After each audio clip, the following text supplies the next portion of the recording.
ቴህራን አሁን ሌላ ታሪክ ውስጥ ገብታለች። እጅግ የከፋ ተቃውሞ እየተከሰተባት ነው። በቴህራንና በሌሎች የኢራን ከተሞች ከፍተኛ ተቃውሞ ከመቀስቀሱን ባሻገር የመንግስት ተቃውሞ ከባድ ሆኖባቸዋል። በዚህ ደግሞ የአሜሪካ ፖለቲከኞች ለመግባት እየሞከሩ ነው በሚል ስጋታቸውን እነ አያቶላ አሊ ሐመኒ በማስቀመጥ ላይ ይገኛሉ። እጅግ በርካታ ቁጥር ያላቸው ሰዎች ወደ ጎዳና ወጥተዋል። የተቃውሞ ሰልፈኞቹ በኢራን ዋና ከተማ እንዲሁም በሌሎች ግዙፍ ከተሞች የተለያዩ ሀሳቦችን በማሰማት ላይ ይገኛሉ። 12 ቀናትን ተሻግሯል። ተቃውሞው በበይነ መረብ የተዘዋወሩ ከሚገኙ ቪዲዮዎች ለማወቅ እንደተቻለው ደግሞ ተቃውሞ እጅግ አስፈሪና አሳሳቢ የቴህራንን ፖለቲካን ፈተና ውስጥ ሊያስገባ የሚችል ነው እየተባለ ይገኛል። ካለፉት ዓመታት እጅጉን የከፋውና ግዙፉ እንደሆነ እየተነገረ ሲሆን በዚህ ጉዳይ ላይ ደግሞ የምዕራቡ ፖለቲከኞች በተለይም የአሜሪካ ፖለቲከኞች ይኖሩበታል ተብሎ ይታሰባል። ሞሳድና ሲአይኤ በጉዳዩ ላይ አለመስራት አይችሉምም እየተባለ ይገኛል። የፖለቲካ ሂደቱን በተለየ አቅጣጫ ለማየት የሚሞክሩ የፖለቲካ ተንታኞች ቢኖሩም አሁን መካከለኛው ምስራቅ በተለየ የፖለቲካ ግንዛቤ ውስጥ እንጂ በሌላ አይነት ከታየ እጅግ አስቸጋሪና ዓለምን ፈተና ውስጥ የሚያስገባት ነው በሚል ስጋታቸውን የሚያስቀምጡም ተበራክተዋል። ተቃውሞ ካለፉት ዓመታት የበረታ አሊያም ውስብስብ ነው ቢባልም በዚህ ጉዳይ ላይ ከጀርባ ያሉት አካላት እነማን ናቸው የሚለውንም ማጣራት ይፈልጋል ተብሏል። ሐሙስ ምሽት በቴህራንና በሁለተኛዋ ግዙፍ ከተማ መሻሃድ የተካሄደው ሰልፍ እጅግ አስቸጋሪ ነበር ተብሏል። ሰልፎቹ የጸጥታ ኃይሎች ለመበተን አለመሞከራቸውን ቢቢሲ ፐርሺያ የተረጋገጡ ቪዲዮዎችን ከማሳየቱን ባሻገር አሁን መከላከያ ወይም ደግሞ አይአርጂሲ ጀርባ እንዳይሰጣቸው እና አያቶላ አሊ ሐመኒ ስጋት ተጋርጧል ተብሏል። በመላ ሀገሪቱ አሁን ኢንተርኔት የሚባል ነገር አይታሰብም። ሁሉም ነገር ተዘግቷል። ተቃዋሚዎች ደግሞ የኢራኑ መንፈሳዊ መሪ አያቶላ አሊ ሐመኒ ከስልጣን እንዲነሱ ይፈልጋሉ። ሁለንተናዊ መሪ አያቶላ አሊ ሐመኒ ተነሱም አልተነሱም ኢራን ለምዕራቡ ዓለም እጅ መስጠት የለባትም የሚል አቅማቸውን ደግሞ በማሳየት ላይ የሚገኙ ሌሎች ተቃራኒ ፖለቲከኞችም አሉ። ታዲያ አያቶላ አሊ ሐመኒ እንዲለቁ የሚፈልጉ ሁሉ ወደ ጎዳና ሲወጡ፣ ሌሎቹ ደግሞ የቀድሞ ሻህ ልጅ ሬዛ ፓህላቪ ቦታውን እንዲይዝ እየጠየቁ ይገኛል። ይሄኛው ደግሞ እጅግ አስቸጋሪ ሲሆን በተለያየ አጋጣሚ የፖለቲካ ሂደቱንም ሆነ ፈተናውን ለማየት እንደዚሁ ያሳያል እየተባለ ይገኛል። በዚህኛው አጋጣሚ ደግሞ ዓለም ላይ ያለውን የፖለቲካ ሂደት በምንና እንዴት በምን ሁኔታ እንቆጣጠረው የሚሉ ሰዎች በበዙበት አጋጣሚ ፈተናውን የበዛ ሊያደርገው ይችላል ተብሏል። በእርግጥ አሁን የተለያዩ የፖለቲካ አውዶች በተለያየ አጋጣሚና ሂሳባዊ ስሌት ሊታዩ ይችላሉ ቢባልም እና አያቶላ አሊ ሐመኒ ጉዳዩን በቀላሉ አይመለከቱትም ተብሏል። ታዲያ ይሄኛውን አጋጣሚ በተለየ አቅጣጫ ለማየት የሚሞክሩትና አያቶላ አሊ ሐመኒ አሜሪካ አለችበት የሚል ጥያቄ በማንሳት ላይ ይገኛሉ። አሜሪካን ብትሆን በጉዳዩ ላይ እጇን አጣጥፋ ትቀመጣለች ብሎ ማሰብ ፖለቲካዊ የዋህነት ነው። ጥያቄው ለና አያቶላ አሊ ሐመኒ ብቻ አይደለም፣ ለተለያዩ ፖለቲከኞች ጭምር ነው። የሻህ ልጅ ሬዛ ፓህላቪ ቦታው እንዲረከቡ ጥያቄ ማቅረቡ በእርግጥም ማን ከጀርባው አለ የሚለውን ለመገመት አያዳግትም። ምክንያቱም ከዚህ ቀደም የሻህ አስተዳደር ጋር ሲሰሩ የነበሩት እንደነ አሜሪካ፣ እስራኤል፣ ብሪታንያና ፈረንሳይ የመሳሰሉ አገራት በመሆናቸው በኢራን የገንዘብ ምንዛሬ በመውደቁ ምክንያት ነው ይህ ከባዱ ተቃውሞ የተቀሰቀሰው። ቁጣው ለ12ኛ ቀናት ቀጥሏል። ለተከታታይ ቀን ማለት ነው። በኢራን 31 ግዛቶች ውስጥ የሚገኙ ከመቶ በላይ ከተሞች እንዲሁም ደግሞ ትንንሽ መንደሮች ሰልፍ እየተደረገባቸው ይገኛል። የሰብአዊ መብት ኃይሎች ደግሞ በዚህ ልክ ሀሳባቸውን ከማጋራታቸው ውጭም የፖለቲካ ሂደቱንና አውዱን በተለየ እድል እያዩት ነው ተብሏል። ታዲያ በአሜሪካ የሚገኘው ሂውማን ራይትስ አክቲቪስት ኒውስ ኤጀንሲ ሀራና 5 ልጆችን ጨምሮ ቢያንስ 34 ተቃዋሚዎች እንደዚሁም 8 የጸጥታ ኃይሎች ህይወታቸውን እንዳጡ ይፋ አድርጓል። 2270 የሚሆኑት ደግሞ ተይዘው ምርመራ እየተደረገባቸው እንደሆነ በግልጽ አስቀምጧል። እጅግ አስቸጋሪ ነው። በኖርዌይ የኢራን ሰብአዊ መብቶች ድርጅት በኖርዌይ የሚገኝ የኢራን ሰብአዊ መብቶች ድርጅት IHR በበኩሉ ደግሞ 8 ልጆችን ጨምሮ 45 ተቃዋሚዎች በጸጥታ ኃይሎች ህይወታቸውን አጥተዋል የሚል መረጃ አጋርተዋል። ለ30 በላይ ከተሞችና መንደሮችን እናወጠው ተቃውሞ በአሜሪካና በእስራኤል እጅ ነው እየተባለም ይገኛል። በዚህ ሁኔታ ውስጥ ደግሞ በርካቶች ፈተናቸው እንደበዛ ይነገራል። ሐሙስ ምሽት በማህበራዊ ሚዲያ ላይ የተለጠፉ መለጠፉ እንደዚሁም ደግሞ ቢቢሲ ፐርሺያ ባረጋገጠው ቪዲዮ ምክንያት እጅግ በርካቶች ጉዳት ላይ እንደሆኑ ያሳያል። በሀገሪቱ የሰሜን ምስራቅ መሻድ ከተማ በሚገኝ ዋና መንገድ ላይ ተቃዋሚዎች ሲንቀሳቀሱ ታይተዋል። ከጸጥታ ኃይል ጋር ከመፋለማቸውን ባሻገር በቀላሉ እጃችንን አንሰጥም አይነት ትርጉም መስጠታችሁ ተሰምተዋል። ሻህ ለዘላለም ይኑር በሚል ሀሳብ ሰጥተዋል። ይህ የመጨረሻው ውጥረታችን አሊያም ጦርነታችን ነው አሉ። ፓህላቪን ይመስላል የሚሉ ድምጾች ተደጋግመው ይሰማሉ።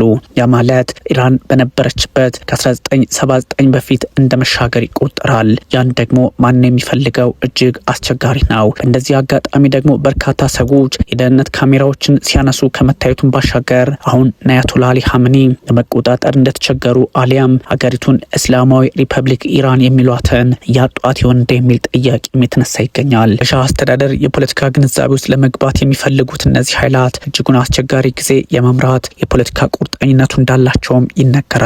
በበይነ መረብ የተለጠፈ ምስል የሚያሳየው ደግሞ በምስራቅ ቴህራን በሚገኝ አንድ መንገድ ላይ ብዙ ተቃዋሚዎች ሲንቀሳቀሱ ያስተውላል። በሁሉም አቅጣጫ እየሆነ ያለው አሁን ጫናውን መመከት ብቻ ሳይሆን ዋጋ ማስከፈል እንደሆነም ተነግሯል። ከዋና ከተማ ሰሜናዊ ክፍል በተለያዩ አጋጣሚዎች ማለትም ቢቢሲ ፐርሺያ እንዳረጋገጠው ወይም ቪዲዮ እንደላከው ከሆነ ይህ እጅግ አስቸጋሪ ነው። የመጨረሻ ዘመቻ ነው። ፓህላቪ ይመለሳል አሉ። ፓህላቪ ተመለሱ ማለት የኢራን አብዮታዊ ዘብ ኃይል አሁን ይፈርስና ከ1979 በፊት የነበረችው ኢራን መጣች የሚል ትርጓሜ ስላለው በቀላሉ አይታይም ጉዳዩ። በሰሜን ተህራን ደግሞ ተቃዋሚዎች ከጸጥታ ኃይሎች ጋር ሲጋጩ ነበረ።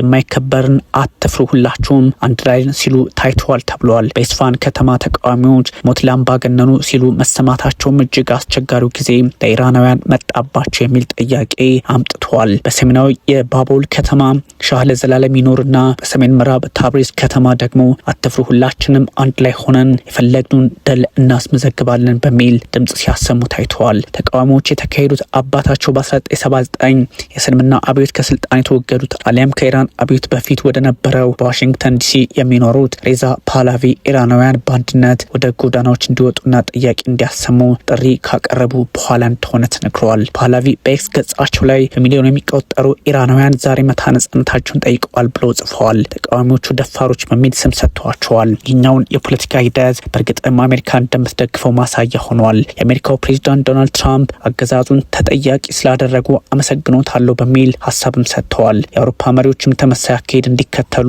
ጥሪ ያቀረቡ ፓህላቪ ከአባታቸው ሻህ የተለያዩ ሀሳቦችን እንደወሰዱም የተነገረ ይገኛል። ፓህላቪ አርብ ምሽት ጀምሮ ተቃውሞዎች ድምጻቸውን መሰማት እንዲቀጥሉ ጥሪ እያቀረቡ ሲሆን አሁን ከምዕራቡ ዓለም ጋር ተባብረን የምንሰራበትም ነው በማለት ላይ ይገኛሉ። የኢራን የመንግስት መገናኛ ብዙኃን የሐሙሱን ተቃውሞ መጠን ዝቅ አድርጎ ቢያቀርብም ግን በአንዳንድ ቦታዎች ተቃውሞዎች እንዳልነበሩም ቢገልጽም ባዶ መንገዶች የሚያሳዩ ቪዲዮዎችን ቢያሳይም ልክ እንደ የትኛውም የድሃ አገር ፖለቲካ አይነት ሆኖ ተመዝግበዋል። ምክንያቱም ሰላም የሌለ ሰላም አለ የሚሉ ሰዎች በመብዛቱም ይህ ማለት ደግሞ ኢራን ላይ ይሰራል ወይስ አይሰራም ጊዜ መጠበቅ የሚያስፈልግ ቢሆንም ኢራናውያን ለሁለት እንደተከፈሉ ግን የሚያሳይ ነው። የኢንተርኔት ተቆጣጣሪው ኔት ብሎክስ ደግሞ መለኪያዎቹን መሰረት በማድረግ ኢራን የኢንተርኔት መቋረጥ ውስጥ እንዳለች ያሳያሉ በሚል ሀሳብ ሰጥተዋል። ታዲያ ክስተቱ እጅግ አስቸጋሪ ነው። በመላ ኢራን የሆነ ነው ተብሏል። በመላ ኢራን ደግሞ ተቃውሞዎች ኢላማ ያደረጉ ተከታታይ የዲጂታል ሳንሱር እርምጃዎችን ተከትሎ የተከሰተ ነው ተብሏል። ህዝቡ በአስቸጋሪ ጊዜ ውስጥ የተግባቦት መብቱን ያደናቅፋል በሚል ቢያስጠነቅቅም አያቶላህ አሊ ኻሜኒ አሁን የተለያዩ መፍትሄዎችን መውሰድ እንደሚፈልጉ እየተነገረ ነው። በምዕራባዊ የኢላም ግዛቱ ውስጥ በምትገኘው ሎማር መድፍ ታንኮች፣ ርችቶችና ሙሎች መሄድ አለባቸው ሲሉም ተደምጠዋል። በሌላ ቪዲዮ ደግሞ ተቃዋሚዎች የተሰበረ የሚመስል ባንክ አጠገብ ሆነው ወረቀት ሲወረውሩ ነበረ።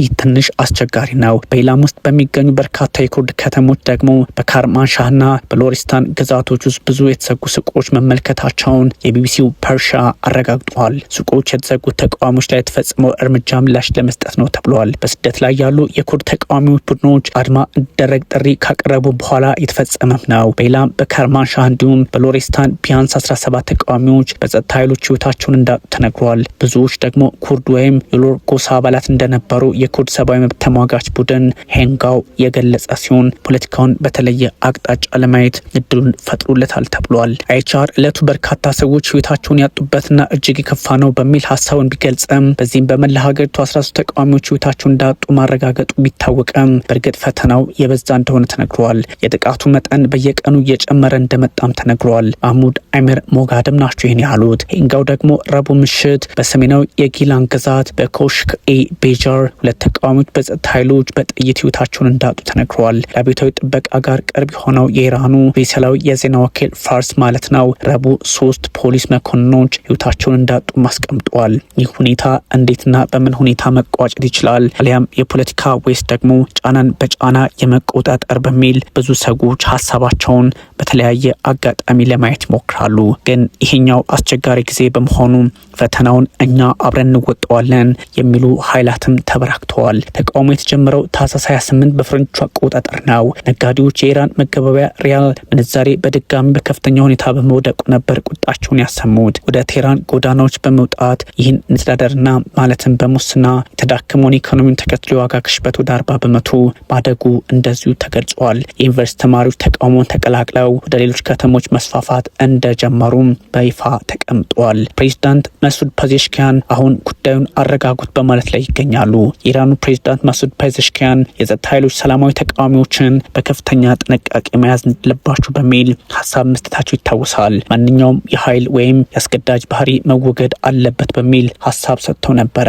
የኢራኑ መንፈሳዊ መሪ ወይም ሁለንተናዊ መሪ አያቶላ አሊ ሀምኒ ደግሞ ከተቃዋሚዎች ጋር መነጋገር አለባቸው ቢሉም ተቃዋሚዎች በቦታቸው መቀመጥ አለባቸው የሚል ሀሳብ በሌላ አቅጣጫ ደግሞ ለመስጠት ሞክረዋል። ሐሙስ ደግሞ የአሜሪካው ፕሬዚዳንት ዶናልድ ትራምፕ የኢራን ባለስልጣናት ተቃዋሚዎችን ህይወት እየቀጠፉ ከቀጠሉ ወታደራዊ ጣልቃ ገብነት ይኖራል በሚል ሀሳብ መስጠታቸው ይታወሳል። ጉዳዩ ሁሉ በእርግጥም ከአሜሪካና ከኢራን ጋር ግንኙነት እንዳለው የሚጠቁም ሆኗል። ምክንያቱም የኢራኑ ፕሬዚዳንት መስዑድ ፔዜሽኪያን ያሉበትን ውጥረት የሚያዩበት መንገድና ፖለቲካዊ አውዳቸው በተለያየ አቅጣጫ እየሆነ ባለበት ሰዓት ይህኛው ደግሞ መግለጫ እጅግ ሌላ አስፈሪ ጊዜን እየጠራ እንደሆነ የሚጠቁም ያደርገዋል። ምክንያቱም ሞሳድ በጉዳዩ ላይ ሊገባበት ይችላል የሚል ሀሳብ እንደዚሁ ከቴህራን ፖለቲከኞች በኩል እየወጣ ይገኛል። ቴህራኖች በተለየ አጋጣሚ አቅማቸውን ለመጠቀም ቢፈልጉም ፖለቲካ ውጥረቱ እጅግ አስቸጋሪ እንደሆነ እየተነገረ ይገኛል። ፕሬዚዳንት ዶናልድ ትራምፕ ደግሞ አቋማቸውን ለመግለጽ ቢሞክሩም ፈተናው እየበዛባቸው እንደሆነ